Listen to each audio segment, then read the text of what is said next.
Je dois découvrir qui je suis, alors je saurai mieux comment vivre ma vie. Quand je découvre qui je suis, je saurai comment vivre. Quand je découvre qui je suis. Ce que nous devenons dans la vie dépend de notre découverte des réponses exactes aux questions « Qui suis-je ? Quelle est la raison de mon existence ?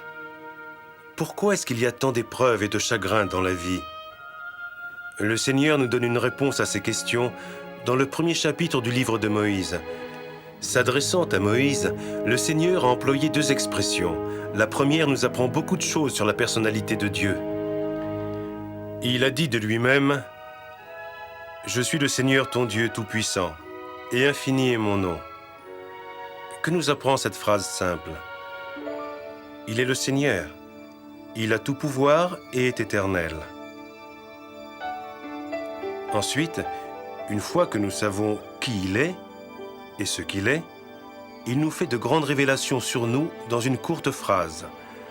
À Moïse et à nous tous, il dit simplement « Tu es mon fils ».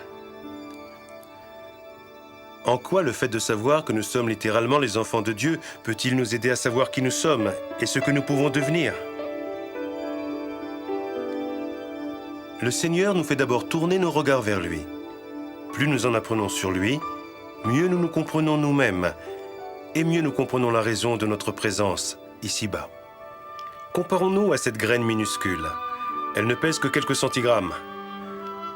En ne regardant que la graine, qui peut deviner ce qu'elle peut devenir? Elle pourrait devenir, qui sait, un brin d'herbe, un buisson ou un arbre. Voici un séquoia géant, l'être vivant le plus grand sur Terre. Il a plus de 3000 ans et il est haut de plus de 27 étages. C'est de lui que provient la graine qui ne pèse que quelques centigrammes. La façon la plus sûre de savoir ce que l'enfant peut devenir est d'apprendre qui sont ses parents. Nous sommes les enfants de Dieu. Il est éternel et tout-puissant. Il a créé toutes choses. Nous avons hérité de lui un potentiel divin.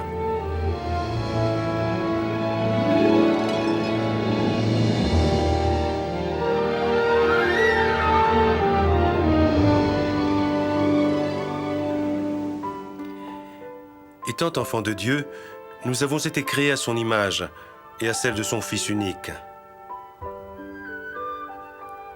Le fait de savoir que nous avons été créés à l'image du Sauveur nous donne une raison de conformer notre vie à son exemple. Voici donc les réponses du Seigneur à la question « Qui suis-je » Nous sommes enfants de Dieu, dotés d'un potentiel divin. Et nous sommes créés à l'image du Sauveur. Après avoir parlé avec le Seigneur, Moïse fut laissé à lui-même. Après bien des heures, il retrouva sa force naturelle. Une fois rétabli, il dit « Pour cette raison, je sais que l'homme n'est rien, ce que je n'avais jamais pensé. »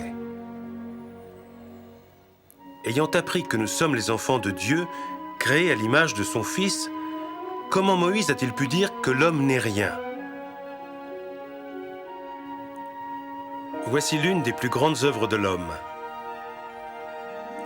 Voici l'œuvre de l'homme au fond du Grand Canyon, l'une des plus petites œuvres de Dieu. Vu de l'espace, le Grand Canyon lui-même n'est plus visible. De cette perspective, les œuvres des hommes sont assez insignifiantes. L'homme n'est rien est plus une déclaration inspirée par l'humilité et l'émerveillement devant la puissance et la gloire de Dieu qu'une description de l'absence totale de valeur de l'homme. Serait-il exact de dire que cette graine n'est rien? Oui, comparée à la taille imposante de l'arbre. Serait-il correct de dire que la graine ne vaut rien? Non, comparée à ce qu'elle peut devenir.